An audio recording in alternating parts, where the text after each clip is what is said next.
اگر آپ چاہتے ہیں کہ ہماری ویڈیو بر وقت آپ تک پہنچ جائیں تو ہمارے چینل کو سبسکرائب کر کے بیل آئیکن کے بٹن کو دبا دیں اور ہمیں لائک اور شیئر بھی کر لیں۔ Thank you. اعوذ باللہ من الشیطان الرجیم، بسم اللہ الرحمن الرحیم، رب اشرح لی صدری ویسر لی امری واحلل عقدۃ من لسانی یفقہوا قولی۔ خواتین و حضرات، السلام علیکم۔ دیکھیے، یہ میں ذرا تھوڑا سا اگر دکھا سکوں آپ کو اسکرین اپنا، تو دیکھیے پچھلی مرتبہ ہم نے مراد 4 تک، یعنی سن 1623 سے لے کے 1640 تک کے پروجیکٹ پچھلے سیشن میں کور کیا تھا، اور اگر چاہیں تو اس کو تھوڑا سا پہلے سے کنیکٹ کر لیجئے۔ ہم نے یہاں سے شروع کیا ہے، عثمان خان، پھر اس کا بیٹا اور خان، پھر اس کا بیٹا مراد، سوری، اور پھر بایزید جلدرم۔ اس کے بعد پھر بایزید جلدرم چونکہ تیمور کے ہاتھوں قید ہو گیا تھا، اور اسی میں اس کی ڈیتھ ہوئی، تو اس کے بیٹوں میں تخت نشینی کی جنگ چلی، اور بالآخر مطلب جو اس کا چوتھا بیٹا تھا محمد، اس کو وہ مطلب یہ بادشاہت اس نے قائم کی۔ تو یہاں سے ایک طرح سے عثمانی سلطنت نئے سرے سے قائم ہوئی ہے۔ محمد کے بعد اس کا بیٹا مراد ثانی، پھر محمد ثانی، پھر اس کا بیٹا بایزید ثانی، اور پھر سلیم جو ہے، سوری مطلب ایک سیکنڈ، اس میں کہیں، ہاں، تو سلیم جو ہے، اس نے پہلی مرتبہ مطلب خلافت ریزیوم کی ہے۔ اب تک یہ امیر کہلاتے تھے لوگ، یہاں سے یہ ہو گیا۔ ایک منٹ، اس میں ایک چیز رہ گئی درمیان میں، ہاں، یہ محمد 2 کی جب ہم بات کریں تو محمد 2 یہ موقع ہے جہاں قسطنطنیہ فتح ہوا، یہ سلطان محمود فاتح کا زمانہ ہے۔ اس کے بعد اس کا بیٹا بایزید، پھر اس کے بعد سلیم کے زمانے میں خلافت بھی یہاں آ گئی، تو خلافت عثمانیہ اصل میں یہاں سے قائم ہوئی ہے۔ پھر سلیمان دی میگنیفیسنٹ، سلیمان ذیشان بھی کہتے ہیں اسے، سلیمان القانونی بھی کہتے ہیں اس شخص کو، اور یہ سلیمان کا زمانہ عثمانی سلطنت کا یا عثمانی خلافت کا عروج کا زمانہ تھا، پیک کا تھا۔ اس کے بعد سے مطلب عثمانی سلطنت کا زوال شروع ہوا ہے، اور اس کے بعد مطلب اس کا بیٹا سلیم ہوا۔ سلیم خاصا انکمپیٹنٹ سا آدمی تھا، اور مطلب اس کے بارے میں یہ بھی ہے کہ تخت نشینی کے خاطر جس نے اپنے 27 بھائیوں اور 20 بہنوں کو قتل کروا دیا تھا۔ اینی پھر ان کے بعد مراد 3، اس کے بعد پھر محمد 3، پھر احمد آیا ہے، احمد 1، مصطفیٰ 1، عثمان 2۔ اس کو مطلب یہ کہ اسیسینیٹ کر دیا تھا سپاہیوں نے، ینچری جو فوج تھی اس کے لوگوں نے۔ پھر اس کے بعد مراد 4 کے زمانے میں حالات بہت خراب تھے جب اس نے ٹیک اوور کیا، اور اس نے مملکت کے معاملات کو بالکل ٹھیک کر دیا۔ حالانکہ اس کو ٹھیک کرنے کے لیے بہت سختی کرنی پڑی، اور اس کا نتیجہ ہوا کہ اس کے بارے میں یہ بھی کہا جاتا ہے کہ بہت ظالم بادشاہ تھا، لیکن اس کا ظلم جو تھا وہ بہرحال بامقصد ظلم تھا، یعنی ایک مقصد تھا حاصل کرنے کے لیے۔ ملک میں رشوت اور سفارش اور کرپشن اور بد انتظامی یہ بے انتہا پھیلی ہوئی تھی۔ نہ فوج بادشاہ کی بات مانتی تھی، نہ عمرہ جو ہے وہ مطلب کسی اعتبار سے قابو میں آتے تھے۔ تو مراد 4 نے پھر سختی کی ہے۔ میں اکثر آج کل کے معاملات میں بھی کچھ کلپس دیکھتا ہوں، تو اس کے نیچے لکھا ہوتا ہے، جب معلوم ہوا کہ صاحب بچوں کو بہت بری طرح سے پٹائی کر رہے ہیں، یا کسی صاحب کو سجدہ کیا جا رہا ہے باقاعدہ محفل میں، تو اس نیچے اکثر مجھے نظر آتا ہے کسی کا تبصرہ واجب القتل۔ تو یہ واجب القتل والا، خیر آج کے زمانے میں تو اسے جو بھی کہیں، لیکن بادشاہت کے زمانے میں تو قتل بادشاہ کی مرضی سے ہو جاتا ہے۔ تو اس اعتبار سے مراد 4 کے ہاں اس اعتبار سے بہت تشدد ہوا، لیکن یہ ایک مقصد کے تحت ہوا۔ نتیجہ اس کا یہ ہوا کہ مطلب چند سالوں کے اندر اندر، حالانکہ اس کا ٹوٹل پیریڈ جو ہے 17 سال کا ہے، اور 17 سال میں سے بھی 7-8 سال جو ہیں وہ اس چونکہ بہت ینگ ایج میں اس کی یہ بادشاہت مل گئی تھی، اس لائق ہی نہیں تھا کہ یہ مطلب خود حکومت سنبھال سکتا، تو اس کی والدہ نے حکومت سنبھالی 8 سال تقریباً. اور اس کے بعد پھر جب اسے وقت ملا ہے، اس کے بعد جب اس کے ہاتھ حکومت آئی باقاعدہ، کیا کہتے ہیں اس میں غالباً 1632 سے، تو 1632 سے لے کے 1640 تک 8 سال اس نے حکومت کی. اس 8 سال کے ابتدائی 3-4 سالوں میں اس نے معاملات بالکل اندرونی معاملات تو بالکل ٹھیک کر دیے، اور باہر بھی خاصی فتوحات حاصل کر کے اس نے ایک طرح سے نئے سرے سے عثمانی سلطنت کو کھڑا کر دیا. یہ اس کا پیریڈ ہم پچھلی مرتبہ کور کر چکے تھے، اور اس میں جتنی تفصیل سے گفتگو ہو سکتی تھی وہ ہم نے کی تھی. لیکن ہوا یہ کہ اس کے بعد اس کا بھائی جو ہے ابراہیم، اس کی حکومت قائم ہوئی.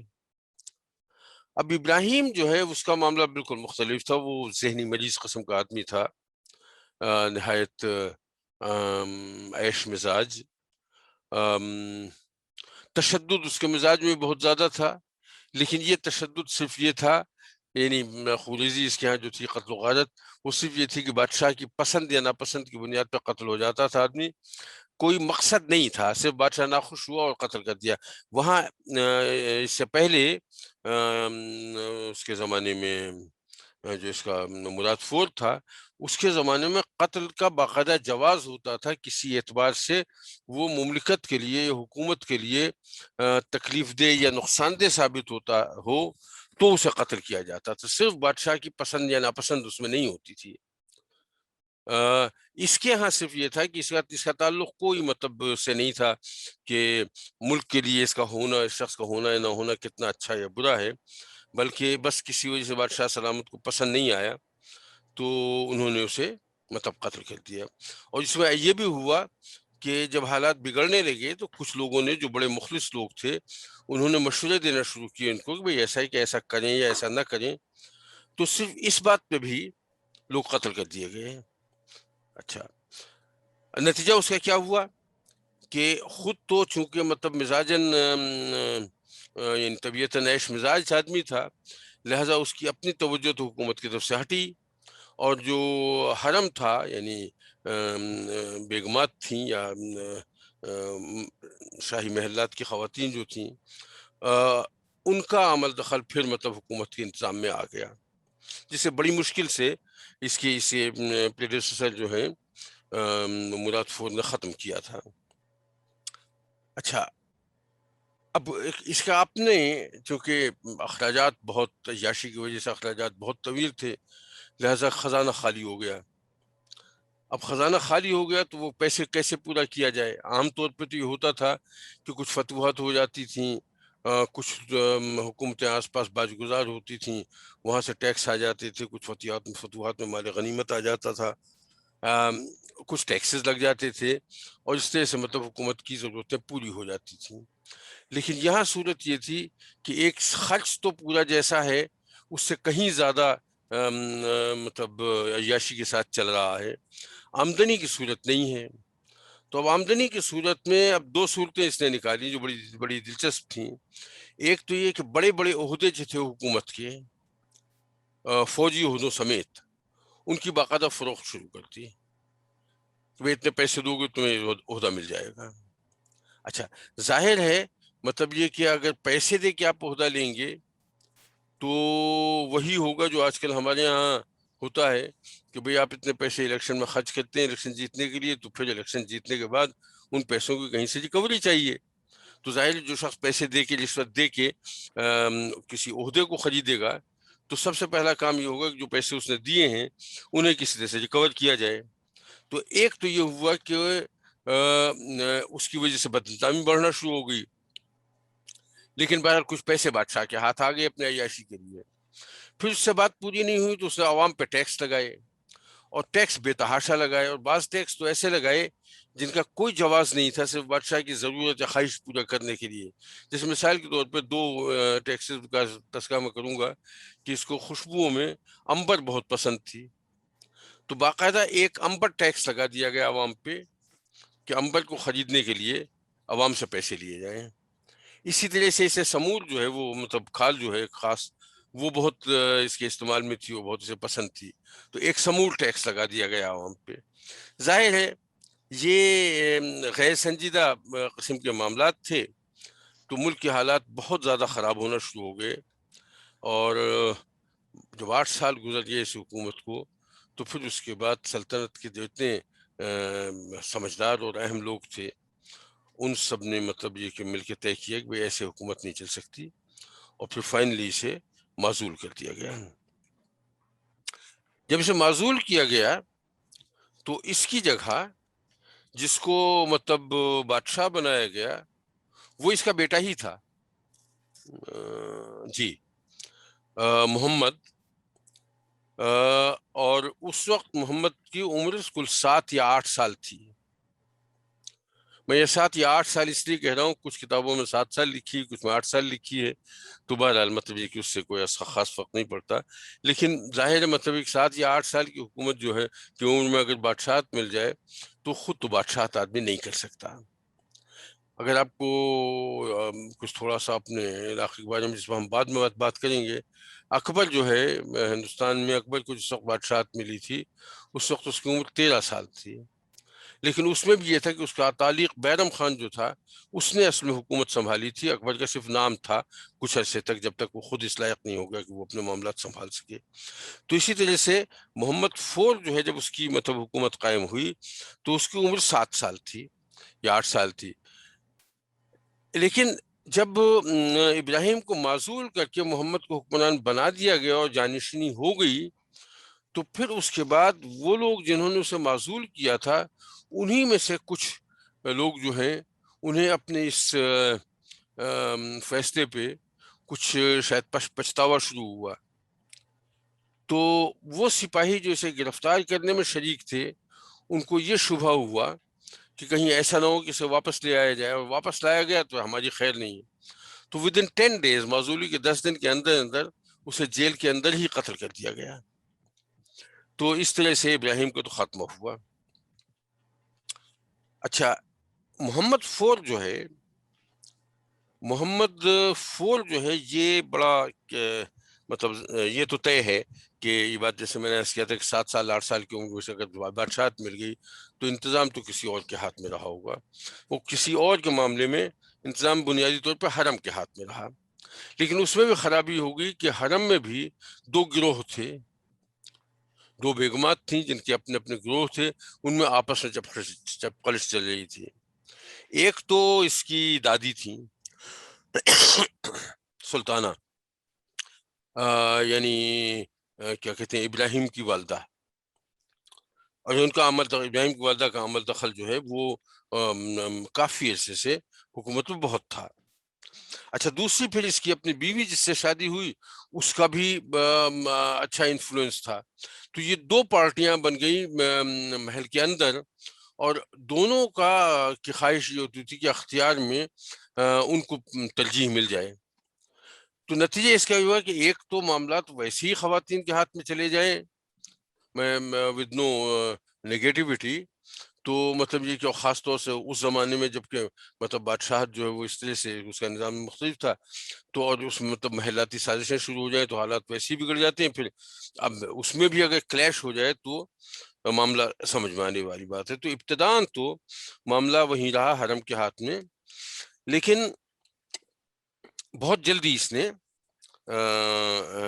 ہوش سنبھالتے ہی اس نے ان معاملات کو سمجھ لیا, اور یہ بڑا مطلب ایک طرح سے بڑا بیدار مغز اور بہت سمجھدار آدمی تھا, اور اس نے پھر یہ کیا کہ اپنا مطلب یہ کہ معاملات جو ہیں باقاعدہ پھر اپنے ہاتھ میں لے لیے. اور سب سے اچھا کام جو کیا اس نے وہ یہ کہ وزیر اعظم کے عہدے کے لیے اس نے ایک شخص کو منتخب کیا جس کا نام تھا محمد کوپریلی. یہ بہت کمپیٹنٹ آدمی تھا, بلکہ پورا خاندان اس کا, کوپریلی فیملی جو ہے وہ مطلب ترک میں بہت مشہور ہے. یہ بالکل اسی قسم کی فیملی ہے جیسے ہارون کے زمانے میں وہ تھے برمکیز تھے. اس نوعیت کے نہایت انٹیلیجنٹ قسم کے لوگ سمجھدار لوگ تھے، تو محمد کوپریلی جو ہے اس کو اس نے وزیر اعظم کے لیے منتخب کر دیا ہے۔ اچھا، اس نے بھی ظاہر ہے مطلب ہے کہ ملک کا انتظام سنبھالا، تو سب سے پہلے توجہ دی اندرونی معاملات پہ۔ اندرونی معاملات میں جو انتہائی بد نظمی ابراہیم کے زمانے کی وجہ سے شروع ہو گئی تھی، اس کو ختم کرنا پڑا، اور ظاہر اسے ختم کرنے کے لیے اسے بھی تشدد کا راستہ اختیار کرنا پڑا۔ تو کافی لوگ اس کے ہاتھوں مقتول ہوئے، کافی شدید سزائیں ملیں، لیکن نتیجہ اس کا یہ ہوا کہ وہ پھر مطلب فوری طور پہ لوگ سیدھے ہو گئے، اور ملک کا انتظام جو ہے وہ بالکل مطلب قاعدے سے مطلب اس کے اندر آ گیا۔ لیکن محمد کوپریلی جو ہے اس کا 5 سال کے بعد اس کا انتقال ہو گیا۔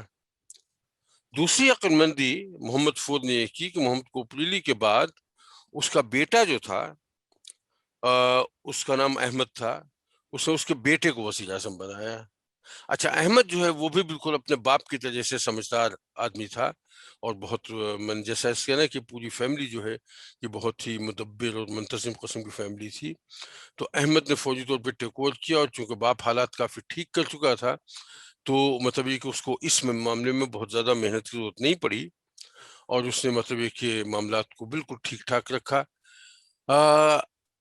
تشدد کی پالیسی جو باپ کی تھی اس میں یہ مطلب کافی کمی لے کے آیا۔ ایک تو اتنی ضرورت بھی نہیں رہی تھی اس وقت، اور دوسرے کہ مزاج کا بھی ایسا یہ نہیں تھا۔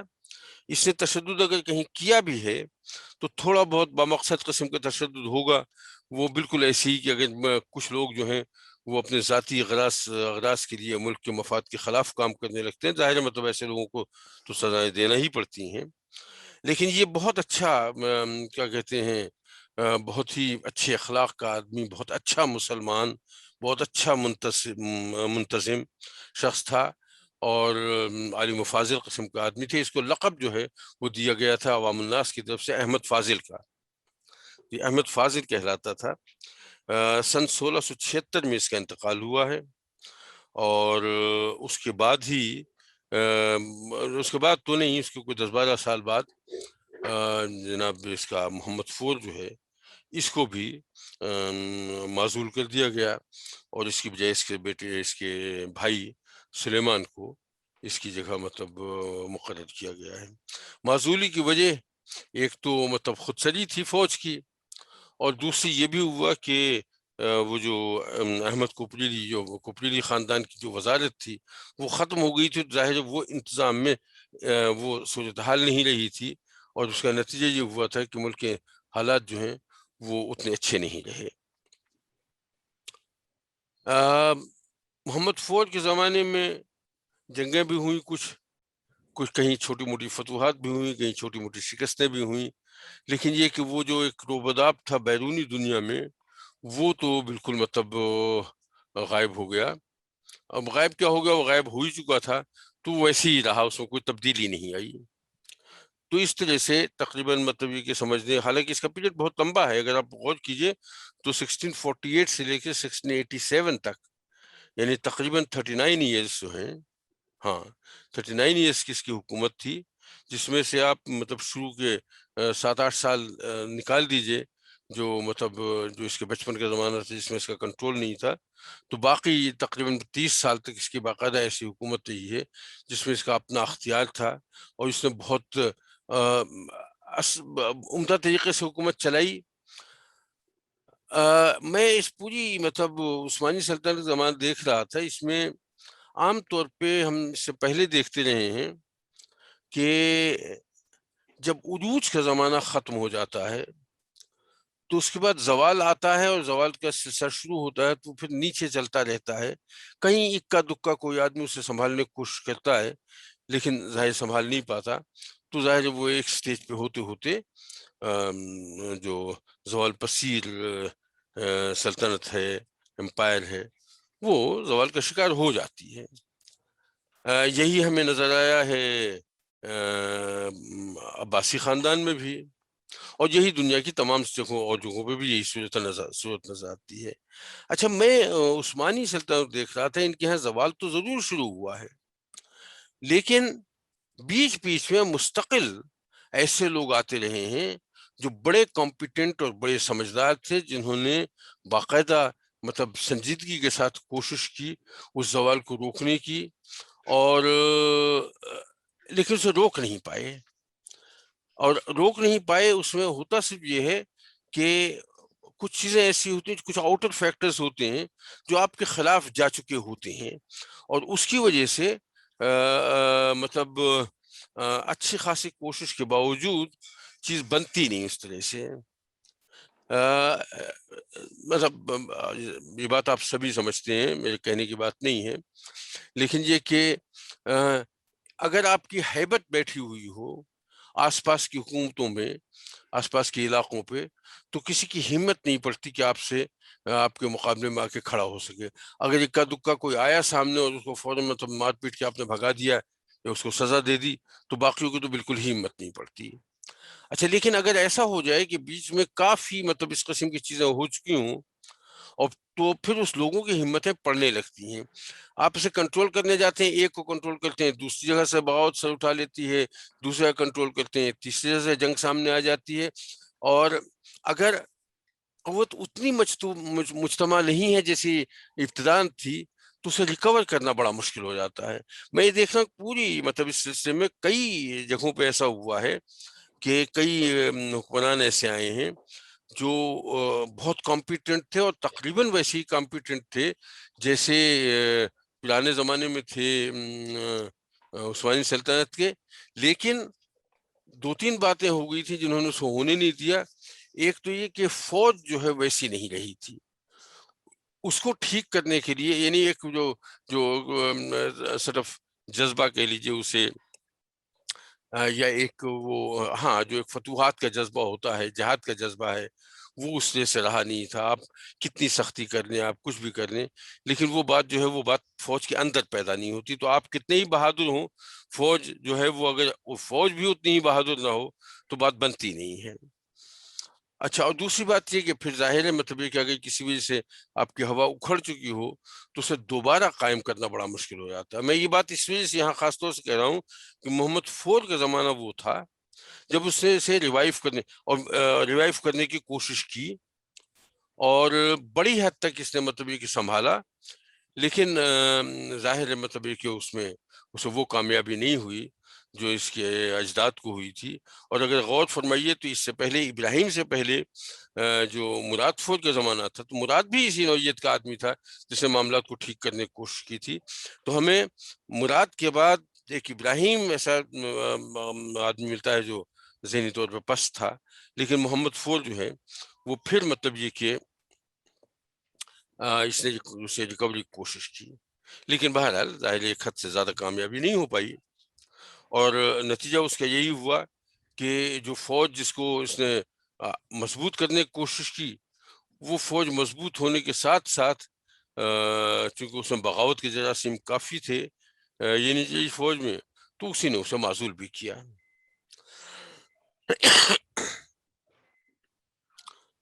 معزول کرنے کے بعد اس کے بھائی سلیمان کو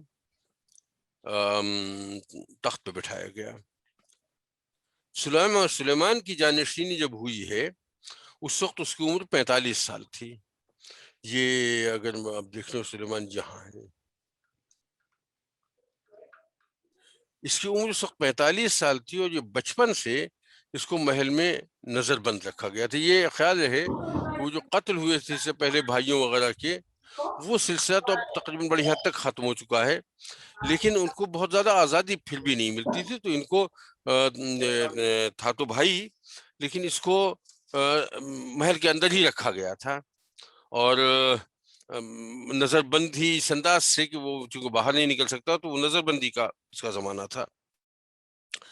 اچھا، اب جب نظر بندی کا زمانہ تھا تو اس میں ظاہر ہے وہ تربیت بھی نہیں ہو پاتی. وہ جو مطلب مشق ہوتی ہے، جنگی مشقیں، یعنی اچھے بادشاہ اگر آپ نے دیکھے ہیں تو انہوں نے شہزادگی کے زمانے میں مختلف جنگیں لڑی ہیں اور بڑی مشق حاصل کی ہے.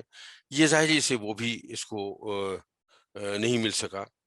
لیکن اس کے باوجود جب یہ مطلب یہ حکومت میں آیا تو اس وقت باوجود اس کے اندرونی حالات بہت خراب تھے، فوج میں بغاوتیں ہو رہی تھیں، عوام بے تحاشا پریشان تھے. تو اس سب کے باوجود اس نے مطلب یہ کہ اس کو بہت امپروو کیا، اور اس میں امپروو کرنے کا ایک طریقہ اس کے سامنے جو آیا وہ بڑا انٹرسٹنگ وہی ہے کہ وہ جو کوپریلی خاندان تھا یہ اس نے اس کے دوسرے بیٹے کو، احمد کا تو انتقال ہو گیا تھا، اس کا دوسرا بیٹا مصطفیٰ تھا، اس کو وزیر اعظم مقرر کیا. اور مصطفیٰ نے مطلب یہ ہے کہ اسے انتظام بہت بہتر کیا، خزانہ میں بہت بہتری ہوئی، یعنی ہو گیا. لیکن بہرحال جو جنگیں ہوئیں ان جنگوں میں ہنگری میں شکست کا سامنا کرنا پڑا، کریمیا میں جنگیں ہوئیں، ان میں شکستوں کا سامنا کرنا پڑا، اور یہاں تک ہوا کہ اس نے سلیمان نے مدد کے لیے ہندوستان میں اس وقت جو حکمران تھا مغل بادشاہ تھا اورنگزیب عالمگیر، اس سے درخواست کی کہ آپ مجھے مدد کریں اس معاملے کو سنبھالنے میں. لیکن اب وہی میں کہتا ہوں بعض وقت ایسا ہوتا ہے کہ حالات ایسے ہو جاتے ہیں کہ آپ کچھ چاہیں بات آپ کے حق میں آتی نہیں ہے. اورنگزیب اس زمانے میں دکن میں مصروف تھا، دکن میں شیوا جی جو تھے وہ ان کا ایک فساد تھا، اورنگزیب وہاں سے نکل نہیں سکتا، تو فوج ساری پھنسی ہوئی تھی، ظاہر وہ کوئی مدد نہیں کر سکا. اور نتیجہ یہ ہوا کہ وہ سلیمان ٹو جو ہے وہ اس کا کوئی بھلا نہیں ہوا. اس وجہ سے 1691 میں، یعنی 4 سال اس کی کل حکومت رہی ہے، 1691 میں اس کا انتقال ہو گیا، اور اس کے انتقال کے بعد اس کے بھائی احمد کو حکومت ملی. یہ احمد ثانی کہلائے گا، جیسے کہ احمد نام کا ایک بات آدمی پہلے بھی حکومت کر چکا ہے. تو 1691 میں اس کو حکومت ملی ہے، اور یہ خیال ہے کہ معزولی کے پرانے بادشاہ کی معزولی کے بعد نہیں بلکہ پرانے بادشاہ کے انتقال کے بعد. یہ ہے احمد ٹو. اچھا، اس نے ایک کام تو خیر اچھا یہ کیا کہ مصطفیٰ کوپریلی جو تھا وزیر اعظم تھا اس کو برقرار رکھا، اور اس کا نتیجہ ہوا کہ انتظام جو تھا، اندرون انتظام، وہ حسب سابق جو ہے وہ چلتا رہا. اس میں جنگیں اس کے زمانے میں ہوئیں کافی، اور خاص طور سے ہنگری اور آسٹریا سے جنگیں ہوئی ہیں. آسٹریا سے ایک جنگ کے دوران جس کو مصطفیٰ کوپریلی خود لیڈ کر رہا تھا، اس میں بحری بیڑا جو ہے اس نے تو بڑے کارنامے سے انجام دیے، اور یعنی یہ تھا کہ ایک طرح سے اس نے بحری حوالے سے تو ترکوں کی پرانی وہی والی دھاک جو ہے وہ بٹھا دی. لیکن کمبینیشن شاید ٹھیک نہیں تھا کہ جو بڑی فوج تھی، جو سپاہی تھے میدان جنگ میں لڑنے والے، وہ کمزور پڑ گئے. اور جب کمزور پڑنا شروع ہوئے تو مصطفیٰ کوپریلی جو وزیر اعظم جو تھا، جو لیڈ کر رہا تھا اس فوج کو، اس نے فوج کا حوصلہ بڑھانے کے لیے وہ خود بھی میدان میں کود پڑا. اس کا ایک نقصان یہ ہوا کہ میدان کود کے جب اس نے خود جنگ شروع کی تو وہ ہو گیا شہید. وہ شہید ہو گیا تو پھر ظاہر مطلب اس کے بعد فوج میں ایک طرح سے بھگدڑ مچی، اور وہاں سے پیچھے ہٹنا پڑا. تو اس طرح سے ہنگری سے اور آسٹریا میں احمد ٹو کے زمانے میں شکستوں کا سامنا کرنا پڑا. اور لیکن اس کا پیریڈ بھی وہی 4 سال کا ہے، 1691 سے لے کے 1695 تک. 1695 میں اس کا انتقال ہو گیا، اور پھر اس کے بعد اس کے بھتیجے کو مطلب تخت پہ بٹھایا گیا. تو میں بات کر رہا تھا یہ احمد ٹو کی جو یہاں ہیں، یہ 4 سال تک اس نے حکومت کی. اس کی حکومت کے دوران ہنگری اور آسٹریا جو ہے اس سے شکستوں کا سامنا کرنا پڑا. لیکن بہرحال 1695 میں اس کا انتقال ہوا. تو اس کے انتقال کے بعد یہ جو ہے مصطفیٰ، اس کی حکومت قائم ہوئی. مصطفیٰ آپ دیکھ لیجئے، مصطفیٰ محمد 4 کا بیٹا ہے، اور یہ جو تھا احمد جو تھا یہ کس کا بیٹا ہے دیکھیے اوپر. یہ میں غور فرمائیں، ابھی ہم تھوڑا سا دیکھ رہے تھے کہ مراد 4 کے بارے میں نے عرض کیا تھا کہ اس نے انتظام کو بہت سنبھال لیا تھا، اور ابراہیم نے انتظام کو بگاڑا تھا اس میں. لیکن ابراہیم کے بعد اس کے 3 بیٹوں نے حکومت کی. اور یہ تینوں بیٹے بڑے کمپیٹنٹ تھے ماشاءاللہ. یعنی وہ ریوائیو تو نہیں کر پائے، لیکن پہلے محمد نے حکومت کی، پھر اس کے بعد سلیمان نے حکومت کی، پھر اس کے بعد احمد نے حکومت کی، اور تینوں بیٹوں نے اپنے اپنے طور پہ اچھے کام کیے. جتنی یعنی یہ بات میں پھر کہہ رہا ہوں کہ جو ساکھ بگڑ چکی تھی اس کو مطلب واپس تو نہیں لا پائے، لیکن حالات کو بہت زیادہ قابو سے باہر بھی نہیں ہونے دیا. لیکن بہرحال وہ ایک زوال کا پیریڈ شروع ہو چکا تھا، شکستیں بھی دیکھنا پڑی. تو اب احمد ٹو کے بعد پھر اسی کے ابراہیم کا بیٹا یعنی محمد فور جو ہے، محمد فور کا بیٹا جو ہے مصطفیٰ، اس کی حکومت قائم ہوئی، یعنی احمد کا بھتیجا.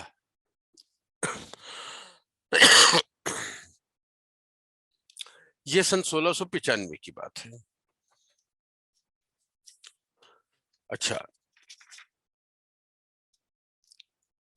مصطفیٰ کے بارے میں بھی عمومی رائے بہت اچھی پائی جاتی ہے. بڑا اولوالعزم حکمران تھا. آسٹریلیا کے خلاف جنگ اسے بھی کرنا پڑی، اور جب یہ ہوا کہ جب جنگ کا فیصلہ ہوا تو پھر بادشاہ اس کے دربار میں باقاعدہ یہ ہوا کہ فوج کی کمان کون سنبھالے. تو اسے مشورہ یہی ملا کہ ایسا ہے کہ اس کو کمان فوج سنبھالنے کے لیے وزیر اعظم کو بھیج دیجیے، آپ کو خود جانا جو ہے آپ کا مرکز سے ہٹنا مناسب نہیں ہے. لیکن اس نے سارے فیصلے کو رد کر دیا کہ نہیں، میں خود جاؤں گا. نتیجہ یہ ہوا کہ اس نے خود کمان سنبھالی اور یہ جنگ کے لیے گیا اور بڑی فتح حاصل کی. بالکل مطلب کرش کر دیا دشمن کی فوجوں کو، اور اس کے بعد بڑی فتح کے بعد واپس آیا. تو اس کی اس ابتدائی فتوحات کی وجہ سے اس سے بھی یہ امید لگا لی گئی کہ یہ جو ہے یعنی مصطفیٰ ثانی، یہ جو ہے یہ بھی عثمانیوں کو نشاط ثانیہ کی منزل سے ہمکنار کر دے گا. اب لیکن کچھ کہیں کہیں بظاہر ہے کچھ قسمت کو بھی معاملہ ہوتا ہے. اس زمانے میں جو ایک طرح سے مطلب ابتدائی فتوحات کے بعد آسٹریلیائی کے ساتھ جو مقابلہ ہو رہا تھا، وہ اس میں جو آسٹریا کی طرف سے جو فوجی جنرل تھا اس کا نام تھا یوجین، پرنس یوجین، اور اس کی بھی شہرت بڑے اچھے جرنیل کسی کے طور پہ ہے. اور بڑے اچھے جرنیل کے طور پر شہرت ظاہری اسی وقت ہوتی ہے جب وہ میدان جنگ میں فتوحات بھی حاصل کرے. اور اس اعتبار سے اس کا کام تھا، اس نے فتوحات حاصل کی تھی. ایک سٹیج پہ جب یہ کیا کہتے ہیں مصطفیٰ جو ہے، اس کی آسٹریا میں جنگ چل رہی تھی مختلف جگہوں پہ، یہ بیلگراڈ اس نے فتح کر لیا، وہاں سے آگے چلا. تو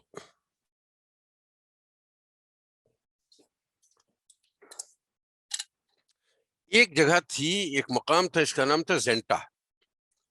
یہاں پہ اس نے ایک برج بنایا، اور برج بنا کے یہ اپنی فوج کو برج کے اس پار لے گیا سب. اچھا، لیکن ہوا یہ کہ آدھی فوج اس پار پہنچی تھی، اور مطلب جس میں ساز و سامان اور بادشاہ اور اس کے قریبی لوگ پہنچ گئے تھے. جو سپاہی تھے وہ ابھی دریا کے اس پار ہی تھے. اس وقت یہ پرنس یوجین جو ہے وہ اس علاقے میں پہنچا، اور اس نے یہاں آ کے باقاعدہ اس فوج کو مطلب اپنی گرفت میں لے لیا. کچھ یہ بھی تھا کہ اس فوج میں آپس میں اختلافات بھی تھے، مختلف سرداروں کے درمیان بھی جھگڑے چل رہے تھے. تو وہ ظاہر اس اختلافات کی وجہ سے فوج بہت مجتمع بھی نہیں ہو پائی. بادشاہ سامنے موجود نہیں تھا، وہ دور سے سارا حال دیکھ رہا تھا دریا کے اس پار سے، لیکن کچھ کر نہیں سکتا تھا، اسے کہ دریا پار کے جو واپس نہیں آ سکتا تھا. اس طرف سے مطلب خاصا زور تھا پرنس یوجین کی فوجوں کا. نتیجہ یہ ہوا کہ تقریباً وہ جو فوج رہ گئی تھی وہاں دریا کے اس پار، کوئی 26,000 سپاہی جو ہیں شہید ہوئے اس میں، یا مقتول ہوئے، جو چاہے کہہ لیں. اور اس میں پھر بادشاہ جو ہے جو دوسرے سائڈ پہ تھا، اس نے پھر مقابلے سے گریز کیا اور وہاں سے مطلب فوج کو اپنی لے کے واپس آیا دارالحکومت تک. لیکن ظاہر فوج بے انتہا کمزور ہو چکی تھی، اس سے ایک بڑا حصہ اس کا مارا گیا تھا. اور مصطفیٰ جو ہے وہ تقریباً بالکل بے بس ہو کے رہ گیا تھا کہ جب فوج ہی نہ ہو تو پھر مطلب وہ کیسے کیا کرے اس کے بعد. اور جو فوج ہے بھی اس میں جو باغی سردار ہیں ان کی تعداد بہت کافی, تو یہ بالکل بے بسی کا شکار ہوا اور کوئی بڑا کام نہیں کر سکا. تو وہ جو نشاط ثانیہ کی امید یہاں لگی تھی وہ جاتی رہی. دوسرا کام اس نے یہ کیا کہ چونکہ ینیچری جو فوج ہے, ینیچری بھی میں کہہ رہا ہوں اس کو کہیں جانساری فوج بھی لکھا ہوگا, کہیں ینگ چری بھی لکھا ہوگا, بات میں پہلے بھی ذکر کر چکا ہوں اسی طرح سے.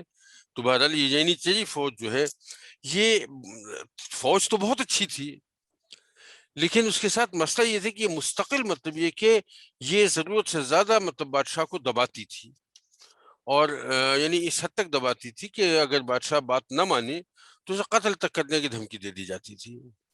یہ بات ظاہر ہے مطلب اس کی فوج میں بھی تھی اور بادشاہ کو اسے فیس کرنا پڑتا تھا. کنٹرول کیا اس نے, کنٹرول کرتا رہا, لیکن یہ کہ ایک سٹیج پہ ایسا ہے کہ اسے محسوس ہوا کہ اس فوج سے اس طرح کام بنے گا نہیں, کچھ ہمیں اور کرنا پڑے گا. تو ایک ان کا جو سسٹم تھا فوج کا وہ ایک تو یہی نیچے فوج تھی جو ایک مستقل مطلب شاہی گارڈ کے طور پہ ہر وقت موجود رہتی تھی. ایک ٹیمپریری فوج ہوتی تھی جسے کسان فوج کہتے ہیں, یہ جنگوں کے موقع پہ اکٹھا کر لی جاتی تھی.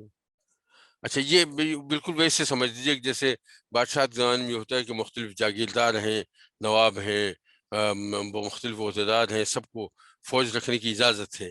جیسے اپنے 5000 اور 10,000 کے منصوبے مطلب وہ عہدے سنے ہوں گے کہ آپ 10,000 کی فوج رکھ سکتے ہیں, 5,000 کی فوج رکھ سکتے ہیں. تو اس طرح سے فوج رکھ کے یہ ساری یہ جو ہے عمرہ جو ہیں یہ فوج لے آتے تھے, جو ٹیمپریری فوجیں بادشاہ کے لیے ہوتی تھیں, ان عمرہ کے لیے پرماننٹ فوج ہوتی تھیں. اچھا لیکن یہاں صورتحال مختلف تھی. یہاں یہ جو کسان فوج کہلاتی تھی یہ مطلب یہ کہ یہ بالکل ہی ٹیمپریری تھی, اس سے کہ جیسی ہی جنگ ختم ہوتی تھی یہ لوگ جا کے اپنا مطلب زراعت وغیرہ کام شروع کر دیتے, جنگ کی ضرورت پڑتی تھی اکٹھا ہو کے واپس آ جاتے تھے.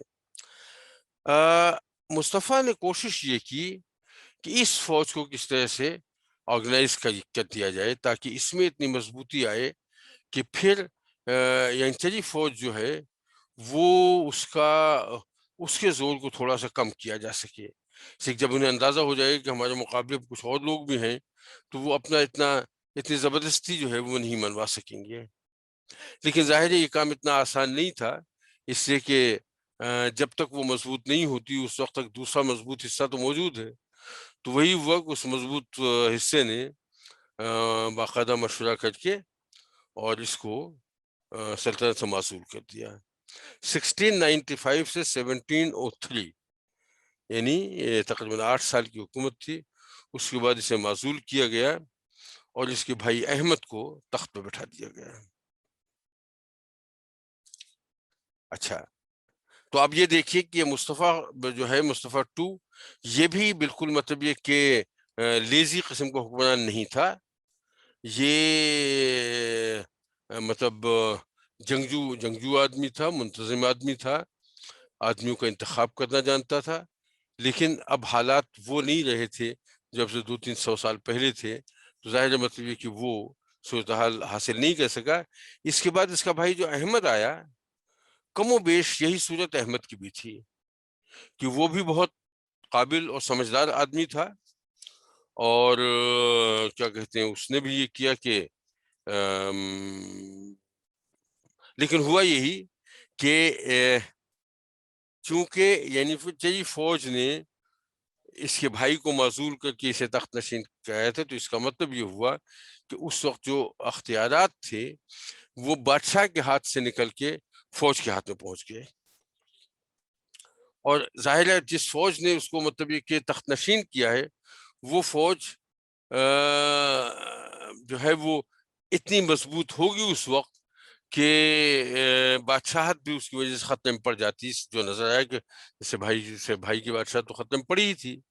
تو انہوں نے اس کو دبایا ابتدان, اور اس سے بھی ظاہر مطلب کہ حالات کو دیکھتے ہوئے ان کو کافی خاصے انعام و اکرام جو تخت نشینی کے موقع پر ایک طریقہ ہوتا ہے کہ مطلب عہدے تقسیم کیے جاتے ہیں اور انعامات دیے جاتے ہیں اور جاگیریں دی جاتی ہیں. جو تھا وہاں کی روایت وہ دی گئی اور اسی طرح سے ان کو فوجیوں کو ملی چیزیں. لیکن فوج کی جو خودسری تھی وہ کچھ عرصے بعد پھر سامنے آئی اور جو ہوا کہ نہیں فلاں فلاں عہدے پہ جو ہیں وہ عہدیداروں کو ہٹایا جائے، ہم ان سے خوش نہیں ہیں، ان کی جگہ کسی دوسرے آدمی کو لایا جائے. اور یہ جو مفتی اعظم ہیں آپ کے مفتی فیض اللہ افندی، یہ ان کو تو قتل کرنا چاہیے. یعنی اس حد تک معاملہ بگڑ گیا اور بادشاہ اس حد تک بے بس ہوا کہ اس نے ان کے قتل کی بھی اجازت دے دی، وہ قتل کر دیے گئے اور عہدوں سے بھی تبدیل کر دیا گیا لوگوں کو. لیکن آدمی تھا سمجھدار اور بیدار مغز آدمی تھا، اس نے اس بات کو کر تو لیا، لیکن اس کے ساتھ ساتھ وہ اپنا اندر یہ کوشش کرتا رہا کہ کس طرح سے خود کو مضبوط کرے تاکہ ان کو قابو میں کیا جا سکے. اور نتیجہ یہ ہوا کہ جب حالات قابو میں اس کے آئے کچھ عرصے بعد، تو اس نے باقاعدہ مفتی فیض اللہ افندی کے قصاص کے طور پہ، یعنی فوج کے کافی بڑے لوگوں کو جو ان کے قتل میں شریک تھے ان کو سزائیں دیں. اور جب میں سزائیں کہہ رہا ہوں قصاص کے طور پہ تو موت کی سزائیں ہوتی ہیں. اندرونی معاملات ملک کے بہت بگڑے ہوئے تھے. جب اندرونی معاملات کی بات کی جائے تو اس میں مطلب ایک تو عوام سے تعلق رکھنے والی چیزیں ہیں. مہنگائی بہت زیادہ تھی، لوگوں کو جو عمال تھے وہ پریشان بہت کرتے تھے. وہ جو ہمارے یہاں سرکاری دفتروں میں جو حال ہوتا ہے وہی حال وہاں تھا. بلکہ ظاہر ہے مطلب سرکاری دفتروں میں جو بھی حال ہوتا ہو، اس میں تو پھر یہ ہے کہ ایک طرح کی چاہے نام ہی کی کیوں نہ ہو ایک ڈیموکریٹک گورنمنٹ ہے تو کہیں نہ کہیں تھوڑا بہت تو ان کو لحاظ رکھنا ہی پڑتا ہے. وہ تو بادشاہ نے اختیار دے دیا تو اختیار آ گیا. تو ملک میں مطلب یہ کہ جو سرکاری عہدیدار تھے وہ لوگوں کو بے انتہا پریشان کرتے تھے. رشوت کا بازار گرم تھا، مہنگائی بہت ہو گئی تھی، تو یہ حالات تو کافی خراب تھے. تو اس کے لیے اس نے وزیر اعظم کو تبدیل کیا، نئے وزیر اعظم کو لایا. کچھ حالات قابو میں آئے، کچھ نہیں آئے. پھر اس کے بعد وزیر اعظم، یعنی یہ سمجھیے کہ اس میں یہ اتنا الجھا رہا ہے خود کہ تقریباً 15 سال میں 12 وزیر اعظم تبدیل ہوئے ہیں. اور اندرونی معاملات کو سنبھالنے کے لیے اس کو اتنی محنت پڑی ہے کہ ظاہر بیرونی معاملات میں توجہ جو ہے وہ خاصی کم ہوئی. خاصی کم کیا ہوئی، سب توجہ رہی ہی نہیں تھی. لیکن جب یہ یہاں سے فارغ ہوا تو پھر اس نے باہر کی طرف نگاہ ڈالی. فرانس سے عثمانی سلطنت کے تعلقات ہمیشہ بہتر رہے ہیں، تو اس نے مطلب ان تعلقات کو اور بہتر بنایا. لیکن یہ معاملہ صرف ایسا تھا کہ پہلے سے ٹھیک تھا، اس کو اس نے زیادہ مضبوط کیا ہے، اس کا اپنا کیا ہوا کام نہیں تھا. لیکن پھر یہ اس کی فوجیں گئی ہیں روس میں، اور روس میں اس نے کافی فتوحات کی. یعنی اس حد تک تھا کہ یہ مطلب اس بات کا پورا امکان پیدا ہو گیا تھا کہ ماسکو تک پہنچ کے اور اس کو بھی فتح کر کے اپنے قبضے میں کر لیا جائے. اور اگر یہ کر لیا جاتا تو وہ جو مطلب ہوا خراب ہوئی تھی وہ بڑی حد تک واپس آ جاتی. لیکن ہوا یہی کہ عین اس وقت جس وقت یہ بالکل اس پوزیشن میں آ گیا تھا کہ روس کی سلطنت کو ٹیک اوور کر لے، عین اس وقت ایران میں جو صفوی خاندان کی حکومت تھی اس کی طرف سے خطرہ پیدا ہو گیا. اچھا، اس کی طرف سے جب خطرہ پیدا ہو گیا تو اسے ماسکو میں پھر اپنا زور وہاں پہ کم کرنا پڑا، اور پھر ان سے باقاعدہ ماسکو سے صلح نامہ لکھوایا گیا. اور صلح نامہ ایسا تھا کہ بہت اپر ہینڈ کے ساتھ مطلب بالکل ایک طرح سے ذیلی یا سپلیمنٹری حکومت کی طرح سے روس نے ہو کے معاہدہ کیا. لیکن بہرحال فتح نہیں ہوا روس، اور اس وجہ سے فتح نہیں ہوا کہ ایران کی جو حکومت تھی اس سے مطلب اس کا سامنا پڑ گیا. نتیجہ ہوا کہ ایران میں جنگ ہوئی، ایران میں کچھ فتوحات بھی حاصل ہوئیں. اور ایک بڑی انٹرسٹنگ بات یہ ہے کہ ایران میں فتوحات حاصل ہوئی ہیں، اس کی ایک بڑی وجہ یہ ہوئی کہ اس نے اورنگزیب کے 2 پوتے تھے جہاندار شاہ اور فروخ سیر، ان سے اس کی خرابت چلتی رہی اور ان کی اخلاقی مدد اسے حاصل رہی، فزیکل نہیں ہوئی لیکن اخلاقی طور پہ ان کی طرف سے اسے تعاون حاصل رہا۔ تو ایران میں کچھ فتویٰ ہوئی، بہت زیادہ تو نہیں، لیکن بہرحال ایسا ہوا کہ جو ان کا خطرہ تھا کہ وہ آ کے ٹیک اوور کر لیں کچھ علاقے، ایک تو وہ نہیں کر سکے اور کچھ چھوٹی موٹی جگہوں پہ قبضہ بھی انہوں نے کیا۔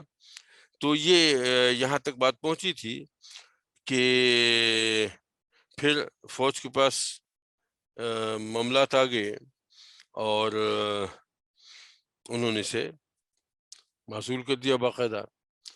معزول ہونے کے بعد 6 سال تک یہ باقاعدہ ارسٹڈ رہا، قید میں رہا، اور وہیں پھر قید میں اس کا انتقال ہوا، اور اس کا بھتیجا جو ہے وہ تخت نشین ہوا۔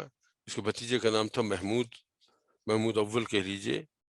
ایک خاص بات احمد III کے بارے میں، احمد سوم کے بارے میں اور کہنا ہے،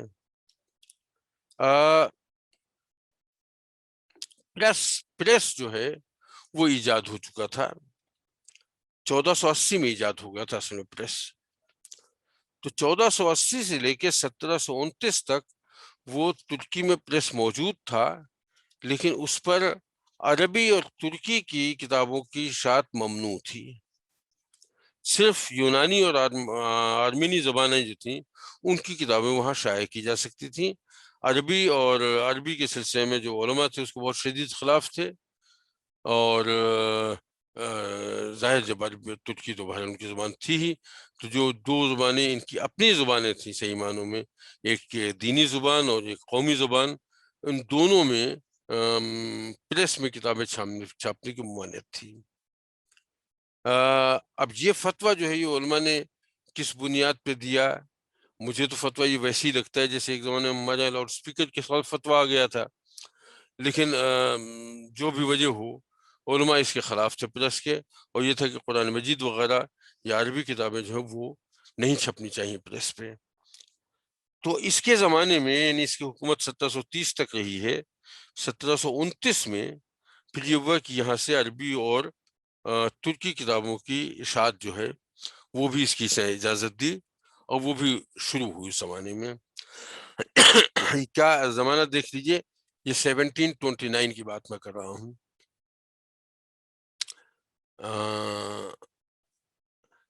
اندازہ لگانے کے لیے صرف میں اس کہوں 1729 میں یہاں پہ عربی کتابوں کی اشاعت کی اجازت ملی، اور 1824 میں یعنی تقریباً 100 سال بعد، وہ 1824 عثمانی سلطنت کا مطلب کا خاتمے کا سال ہے، تو وہ مطلب یہ کہ تقریباً 95 ایئرس عثمانی سلطنت کے خاتمے سے 95 ایئرس پہلے جو ہے پریس کو یہ اجازت ملی تھی کہ یہ جو ہے یہ رشید صاحب 1924 نہیں ہے، آپ نے 1824 کہا ہے۔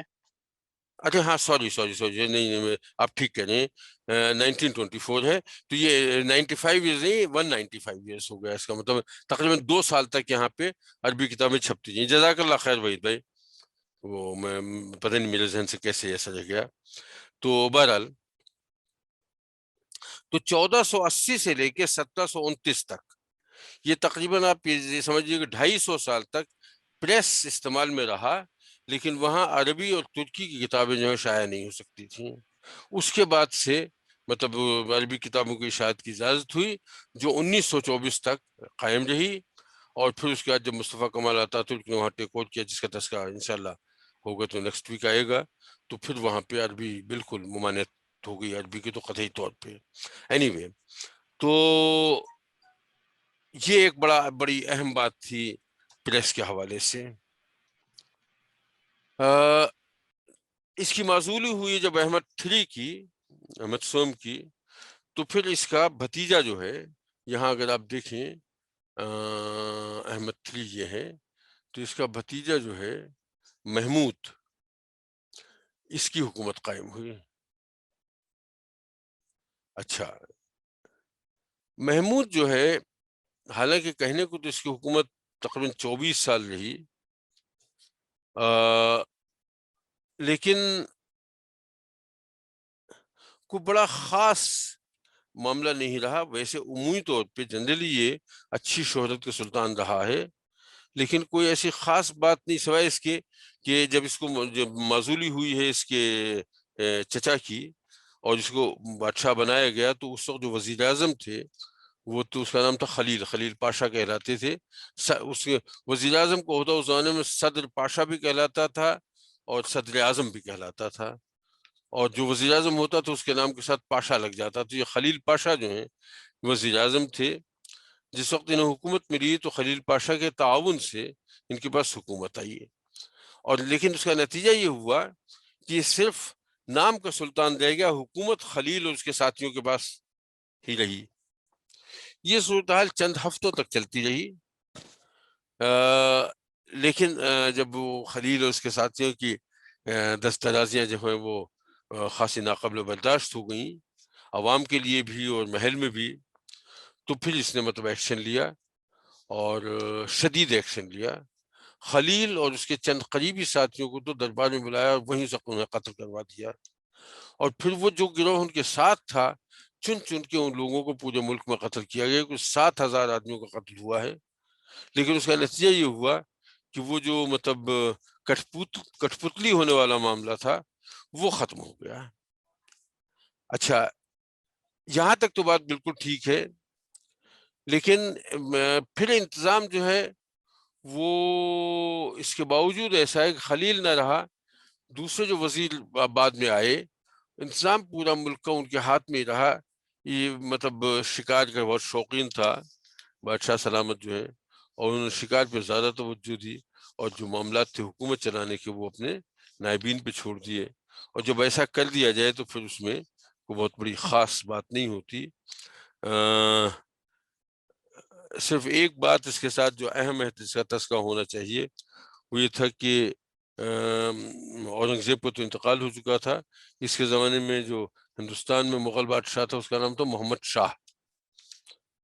یہ اس کے ساتھ مل کے اس نے ایران کے خلاف جنگ کی ہے، اور اس جنگ میں ظاہر ہے مطلب یہ کہ کوئی ایسی بڑی خاص بات تو نہیں ہے، لیکن بہرحال مطلب یہ ہوا.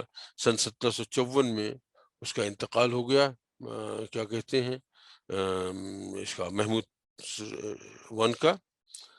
اور اس کے بعد پھر عثمان جو ہے عثمان 3 جو جس کا رشتہ اس سے آپ دیکھ لیں جس کا بھائی ہی تھا، یہ جو ہے اس کو حکومت ملی.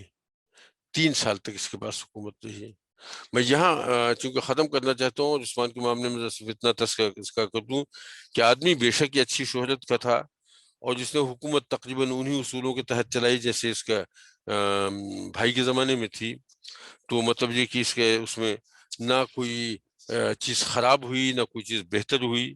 کوئی خاص واقعہ اس کے بارے میں تذکرہ کرنے کے لائق نہیں ہے. سن 1757 میں اس کا انتقال ہو گیا، اور پھر اس کے انتقال کے بعد پھر حکومت جو ہے وہ آگے چل کے یعنی اس کے ایک طرح سے چچا زاد بھائی مصطفیٰ کو ملی ہے. میں یہاں اس سلسلے کو ختم کر رہا ہوں. 7-26 ہو گئے نہیں 8-10 ہوئے ہیں 8-10 ہوئے ہیں نہیں. بہرحال میں اسے آج یہیں ختم کر دوں گا. تو انشاءاللہ پھر اس کے بعد سے عثمان کے بعد سے مصطفیٰ 3 کو ہم انشاءاللہ اگلے سیشن میں لیں گے. اور اگر آپ غور کریں تو مصطفیٰ 3 کے بعد پھر ہمارے پاس یہ تھوڑے سے رہ جاتے ہیں.